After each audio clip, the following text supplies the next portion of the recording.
যে গোটা রাজনৈতিক যে প্রক্রিয়া এটার একটা ভালো রকম ডায়াগনোসিস দরকার। হ্যাঁ, আমাদের রাজনৈতিক প্রক্রিয়াটা হলো আওয়ামী প্রক্রিয়া। আমার সমর্থক জনগণ না, যে আমার সমালোচনা করে ও জনগণ। আওয়ামী লীগকে যুদ্ধাপরাধের দায়ে অভিযুক্ত করা যাবে না দলকে, সেটা কিন্তু আইসিটি আইন থেকে বাতিল করে দিয়েছে এই সরকার। ভয়ঙ্কর রূপে ফেরত আসবো। হ্যাঁ, তার মানে তার ফেরত আসাটা একটা আতঙ্কের না। আওয়ামী লীগ যে কাজগুলো করছে সেগুলো না করলেই তো হয়ে গেল, কিন্তু আপনি কোনো আলামত দেখেন নির্বাচনের আগে যে আলামতগুলো দেখছি, যারা ক্ষমতা আওয়ামী লীগের অবর্তমানে যারা ক্ষমতার প্রত্যাশী বা ক্ষমতা আসবে বলে আমরা মনে করছি, তাদের নির্বাচনের আচার আচরণ আগের দখলবাজি বা চাঁদাবাজির কথা প্রসঙ্গ শুনছি, এটা তো ওই যে ফ্যাসিবাদী আচরণ আপনিই বলেছেন। তাহলে নির্বাচনের পরে যে তারা যে ভালো আচরণ করবে, রাইট। এখানে দেখেন যাদের যেটা আলোচনা নির্বাচন এখন দেখেন নির্বাচনের আগে দেশ মোটামুটি আমি মনে করি না যে ওরকম গভীর কোনো সংকটের ব্যাপারটা আবার আছে। আসল চ্যালেঞ্জ শুরু হবে নির্বাচনের পরে। কেন? এখনো পর্যন্ত কিন্তু ধরেন একটা ঐক্য আছে দেশে। প্রধান ঐক্য কি? এখানে ভারতীয় মদতপুষ্ট কোনো রাজনীতি জনগণ দেখতে চান, কোনো দলে দেখতে চান। আজকে হ্যাঁ আওয়ামী লীগ ঝটিকা মিছিল করে টুকটাক নামে, কিন্তু একটা ফ্যাসিবাদের বিরুদ্ধে ঐক্যবদ্ধ অবস্থান কিন্তু জনগণের আছে, সমস্ত দলগুলোর আছে। এই অবস্থা থেকে আপনি যদি দেখেন ইলেকশনের পরে কিন্তু এই অবস্থাটা থাকবে না, এবং একটা রক্তাক্ত অবস্থার মধ্যে দিয়ে কিন্তু এই ঐক্য তৈরি হয়েছে। শিবিরের ছেলে, ছাত্রদলের ছেলে এখন যে এনসিপির পাশাপাশি দাঁড়ায় কিন্তু আন্দোলন, তার বন্ধুরা হারাইছে, সে গুলি খেয়ে দেখছে, ফলে এই অবস্থাটা এখনো আছে। কিন্তু যখনই এর মধ্যে থেকে তার একটা দল, যে দলই হোক, সবাই মনে করে বিএনপি ক্ষমতায় চলে আসবে, আমি সেটা মনে করতে চাই না। জনগণ যাকে ভোট দিয়ে ক্ষমতা আনতে চায় আনবে। হ্যাঁ, এখন বিএনপি যদি ধরে নেয় সে ক্ষমতায় আসবে, সেটা মনে হয় না বিএনপির রাজনীতির জন্য সঠিক হবে। বিএনপির জন্য সঠিক রাজনীতি হবে কোনটা? ভোটাধিকার প্রতিষ্ঠা করার সংগ্রামে সে যেটা ছিল ওইটাতে থাকলেই হবে। হ্যাঁ, এবং তার রাজনীতি রক্ষা করা। আপনার নির্বাচনের ব্যাপারে আমার কোনো আগ্রহ নেই। নির্বাচন হাসিনাও করছে, ভোটারবিহীন নির্বাচন করছে। আমি যে নির্বাচনটা দেখতে চাই সেটা হলো যে নির্বাচনটা হবে মার্কেটিং বা ম্যানেজমেন্ট সার্কাসের মতো না। নির্বাচনে কিন্তু অনেক মার্কেটিং হয়। হ্যাঁ, নেতা যায় সুন্দর সুন্দর বক্তৃতা দেয়, ক্যাম্পেনিং করে, একটা হাইপ তৈরি করে, ওই ধরনের না যে আলাপটা এখানে উঠলো। আপনি যদি রিয়েলি ভোট যে একটা সিক্রেট ব্যাপার, নাগরিকের একদম ব্যক্তিগত সভারেন্ট অধিকার, হ্যাঁ, সার্বভৌমতা ক্ষমতা প্রয়োগের যে একটা ধরেন সে যে অথরিটি আকারে ফাংশন করে, সেই রকম নাগরিক শক্তির যদি আপনি বিকাশ ঘটাইতে পারেন, তাহলে ডেফিনেটলি এই ভোটাধিকারের মধ্য দিয়ে যে ধরনের রাজনৈতিক শক্তি তৈরি হবে সেইটা একটা অন্য বাংলাদেশ উপহার দিতে মানে সক্ষম হইতে পারে। কিন্তু তার আগে যেটা দরকার সেটা হলো যে আমাদের এখানে যে গোটা রাজনৈতিক যে প্রক্রিয়া এটার একটা ভালো রকম ডায়াগনোসিস দরকার। হ্যাঁ, আমাদের রাজনৈতিক প্রক্রিয়াটা হলো আওয়ামী প্রক্রিয়া। এখানে গণতন্ত্রের ধারণার একটা আওয়ামীকরণ করা হয়েছে, এবং রাজনীতিটাকে এখানে দেখা হয় একটা পেশা। মানে আপনি যাবেন রাজনীতি করবেন, করার মধ্য দিয়ে আপনি লুটপাট করে একটা জায়গায় যাবেন। তো রাজনীতির পিওর ফিলেন্থ্রপি। হ্যাঁ, তো এই জন্য নাগরিক ভিত্তিক একটা রাজনীতির বিকাশ ঘটাইতে হবে, এবং নাগরিক ভিত্তিক রাজনীতির বিকাশের জন্য আমরা বলতেছি একটা মধ্যপন্থার রাজনীতিকে এখানে মেন স্ট্রিম করতে হবে। এখানে মধ্যপন্থার রাজনীতিকে যদি আপনি মেন স্ট্রিম করতে না পারেন, তাহলে যেটা হবে যে আপনার জাতিগত ঐক্য তৈরি হবে না। কারণ আপনার এই জন্য আমরা শুরুতেই বলতেছি রাষ্ট্র হবে ভ্যালু বেসড, আর ইডিওলজি থাকবে সমাজে। সমাজে নানা রকম ইডিওলজির লোক থাকবে, তাদেরকে আপনি নাই করে দিতে পারবেন না, কিন্তু সেটা সমাজে থাকবে। তো রাষ্ট্র এই জন্য আগামী দিনের রাজনীতিটা হবে দল যার যার রাষ্ট্র সবার।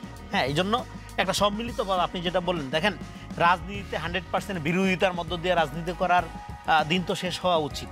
কারণ আপনি একটা অভ্যুত্থানের মধ্য দিয়ে একটা ফ্যাসিবাদী মডেল থেকে একটা ডেমোক্রেটিক মডেলে যাবেন। আপনি কোঅপারেশন থাকবে, এনসিপি আপনার কলিগ, জামাত আপনার কলিগ, বিএনপি আপনার কলিগ, ফলে আপনি কে কত বেটার প্রপোজাল জনগণকে দিতে পারে তার একটা প্রতিযোগিতা হোক না। ফলে আমার কথাগুলো আমি বলতেছি যে এখানে পলিটিক্যাল প্রক্রিয়াটার মধ্যে পাওয়ার ক্যাপচার্ড বাই এলিটস, এই যে মডেলটা এখন যেটা একটা দেখা যাচ্ছে যে নন পলিটিক্যাল লোকজন একটা পাওয়ারকে গ্র্যাবস করে রাখার একটা চেষ্টা করতেছে, তেমনইভাবে যদি আপনার রাজনৈতিক দলগুলোর মধ্যে এবং রাজনৈতিক দলগুলো যদি রাষ্ট্রের মালিকানায় চলে যায়, হ্যাঁ, ওই অবস্থা যদি তৈরি হয়, তাহলে তো আমরা যেটা চাচ্ছি সেটা হবে না।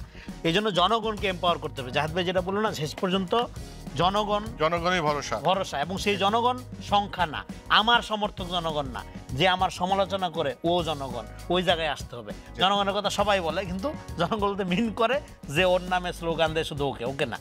আমার দল কোনোদিন ক্ষমতা যেতে না পারে, কিন্তু রাষ্ট্র আমার অধিকারের ব্যাপারে কোনো গাফিলতি করবে। আমরা শেষ করব ডাক্তার জাহিদুর রহমান, একটা বিষয় আমরা যখন আলোচনা করি বা আলোচনা আজকে করলাম, বিএনপি, জামাত বা এনসিপি বা এখন অন্তর্বর্তীকালীন সরকার, কিন্তু একটা জিনিস আলোচনা না করলে তো হবে না, সেটা হলো যারা ফ্যাসিস্ট ছিল, যারা চলে গিয়েছে, তাদের অস্তিত্ব তো আছে এবং তাদের মানে বিভিন্ন ষড়যন্ত্রের কথা শুনি বা আমরা দেখতেও পাই। এদের সাথে আছে পার্শ্ববর্তী দেশ যারা বলেছে, কয়েকদিন আগেও আপনি দেখেছেন, তারা বলেছে যে জয়শঙ্কর একটা স্টেটমেন্ট বলেছেন যে বাংলাদেশের মঙ্গল তাদের মতো আর কেউ চায় না। এই যে তারাও তো এক ধরনের স্টেক হোল্ডার হয়ে দাঁড়িয়েছে এবং তাদেরও নজরদারি আছে। আপনি এই যে অন্তর্বর্তী সরকার বলেন, বিএনপি বলেন, জামাত বলেন, এই যে নির্বাচনের প্রক্রিয়া আমরা ঢুকছি, এদেরকে কি মাথার মধ্যে রাখা দরকার না? মানে জয়শঙ্করের কথাটা যেটা হয়েছে, শেখ হাসিনা তো আসলে ওই যে লুইয়ের মতো যে am the state, she became the state. তো শেখ হাসিনা মানেই বাংলাদেশ মনে করে ভারত, সুতরাং বাংলাদেশের মঙ্গল আসলে ওখানে শেখ হাসিনা বসিয়ে পড়তে হবে। ডিএনএ বলেছেন, আমাদের ডিএনএতে আছে এটা। Very funny. যাই হোক, আপনি যেটা বলছেন এটা খুবই সঠিক কথা যে আমরা অলরেডি দেখছি এবং শেখ হাসিনা এখনো ক্রমাগত কথা বলছেন এবং কথা বলাতে শুধু কথা বলা হচ্ছে তা না, এটা দিয়ে প্রমাণিত হয় যে আমাদের প্রধান উপদেষ্টা মোদির সাথে বসে কিন্তু এটাকেও আবার স্মরণ করিয়েছেন এবং চাপিয়ে দেওয়ার চেষ্টা করেছেন যাতে এরকম বক্তব্য না দেন, কিন্তু সেটা দিচ্ছেন এবং ভারত বার্তা দিয়ে দিচ্ছে আসলে তোমাদের এই কথাটা আমরা পাত্তা দেবো না, আমরা তোমাকে ইরিটেট করতেই থাকবো। সো সামনে আমাদের আসলে জটিল পরিস্থিতি আছে। এখন সামনের নির্বাচনে এখন পর্যন্ত যে অবস্থা দাঁড়িয়েছে, আওয়ামী লীগ নিষিদ্ধ দল না এবং তার নিবন্ধন বাতিল হওয়ার মতো কিছু এখনো ঘটেনি। তো এই জিনিসটা যদি এই প্রেক্ষাপটে থাকে তাহলে তো আসলে তাদের নির্বাচনে যেতে দিতে হবে। শুধু সেটা না, আমি একটা উদাহরণ দিই, যে তারা মিছিল করছে। আমি দীর্ঘদিন একটা কথা বলছি, গোপালগঞ্জে একবার লিফলেট দেওয়ার সময় একজন আওয়ামী লীগের লোককে পুলিশ গ্রেফতার করেছে। আমি যদি প্রশ্ন করি আপনি তাকে কিভাবে গ্রেফতার করলেন, কিসের ভিত্তিতে গ্রেফতার? একটা স্টেট কিন্তু আবেগ দিয়ে চলবে না, একটা স্টেট আইন দিয়ে চলবে। সেজন্য আওয়ামী লীগের পলিটিক্যাল কর্মসূচির ব্যাপারেও রাষ্ট্রের অবস্থান কি হবে? আমাদের কিন্তু মতৈক্য আছে সমাজে যে ওর পলিটিক্যাল অবস্থান থাকবে না, তার নিষিদ্ধ হওয়া উচিত, এই মতৈক্যগুলো আছে, কিন্তু সেটাকেও আপনাকে একটা লিগ্যাল ফ্রেমওয়ার্কের মধ্য দিয়ে করতে হবে। আওয়ামী লীগকে যুদ্ধাপরাধের দায়ে অভিযুক্ত করা যাবে না দলকে, সেটা কিন্তু আইসিটি আইন থেকে বাতিল করে দিয়েছে এই সরকার। আওয়ামী লীগ এটা ঢুকিয়েছিল, এই সরকার বাতিল করেছে। এখনও আওয়ামী লীগকে নিষিদ্ধ করার জন্য পলিটিক্যাল পার্টির যে আইন আছে 1978 সালে, সেটাই অপশন আছে।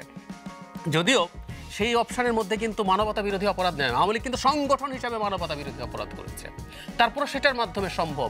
তো এই পদক্ষেপগুলো নেওয়া যাবে না তা বলছি না, কিন্তু আমরা দেখছি যে সরকার কিন্তু প্রকাশ্যে একরকম ঘোষণাও করে ফেলেছে। আমাদের প্রধান উপদেষ্টা ইন্টারন্যাশনাল ক্রাইসিস গ্রুপের সাথে বৈঠকে কিন্তু জানিয়ে দিয়েছেন আওয়ামী লীগকে তারা নিষিদ্ধ করতে যাচ্ছেন না। তো আমার কাছে মনে হয় যে এই জিনিসটাকে পলিটিক্যাল ইস্যু হিসাবে বাঁচিয়ে না রেখে অ্যাজ আর্লি অ্যাজ পসিবল সরকার, আমার মনে হয় সমাজের বিভিন্ন স্টেক হোল্ডারের সাথে কথা বলে ব্যবস্থা নেওয়া দরকার। আমি ব্যক্তিগতভাবে মনে করি যে মানুষের যে চাওয়া আছে সেটা আছে, এবং একই সাথে একটা জিনিস মনে রাখতে হবে, একটা দেশ তার জিও পলিটিক্স, তার ইন্টারন্যাশনাল পলিটিক্স, রিলেশনস, এগুলোকে পুরো ইগনোর করতে পারে না। সো এটা খুবই জটিল জায়গা, কিন্তু আলোচনার মাধ্যমে একটা জায়গায় যাওয়া দরকার। যে আপনি কি মনে করেন এই আওয়ামী লীগ প্রশ্নে? এইখানে বহুবার আলোচনা করছি, সেটা হলো যে আওয়ামী লীগ শুধু সাংগঠনিকভাবে তো আওয়ামী লীগ একটা, এটা তো কোনো রাজনীতি না, এটা ফ্যাসিবাদ, আমরা জানি। ফ্যাসিবাদ হলো অল অ্যাবাউট অর্গানাইজেশন। তো এখন এই অর্গানাইজেশনের ব্যাপারে সিদ্ধান্তটা কী হবে? এখন কথা হলো আওয়ামী লীগের যারা অপরাধী, ফৌজদারি অপরাধ করছে, গুম, খুন, হত্যা, ধর্ষণ, এগুলোর সাথে জড়িত, তার বিচার সবাই চায়। কিন্তু আওয়ামী লীগের যারা সমর্থক রয়ে গেছে, এখন এতদিন যেরকম জামাত শিবির সন্দেহে তার সম্পত্তি দখল করছেন, তার ব্যবসা বাণিজ্য দখল করছেন, জামাতকে একটা মানে রাজনৈতিক গুটি আকারে বাঁচাই রাখছেন, আওয়ামী লীগকেও কি এরকমভাবে বাঁচাই রেখে তাকে ভিকটিম বানানো, তার সম্পত্তি দখল করা, তার নিয়ে মামলা বাণিজ্য করা, এগুলো করলে তো আপনি জাতিগত ঐক্য হবে না। দুই দিক থেকে তো ট্রমাটিক। তার মা তারে ফালাই দিয়ে পালাইছে, এবার আপনি তার ব্যবসা বাণিজ্য দখল করতেছেন, তারে যেখানে পাচ্ছেন সেখানে মারতেছেন, পুলিশ লেলায় দিচ্ছেন। এইভাবে তো জাতি ঐক্যবদ্ধ হবে না। আপনি জাতিগত ঐক্য করতে চান, একটা সংহতি চান, এবং আপনি আগামী দিনে একটা সুন্দর পরিবেশ চান যেখানে একটা রাজনীতি বিকশিত হবে। সেক্ষেত্রে দেখেন, আমি যে কথাটা প্রথম দিকে বলছিলাম সেটা হলো আগামী দিনে এই রাজনৈতিক দলগুলোর রাজনীতি বিকশিত হবে কিভাবে, সেটা হলো আওয়ামী লীগের ব্যাপারে কে কী পজিশন নেয় তার আলোকে তার রাজনীতির ফয়সালা হবে বা বিকাশ হবে।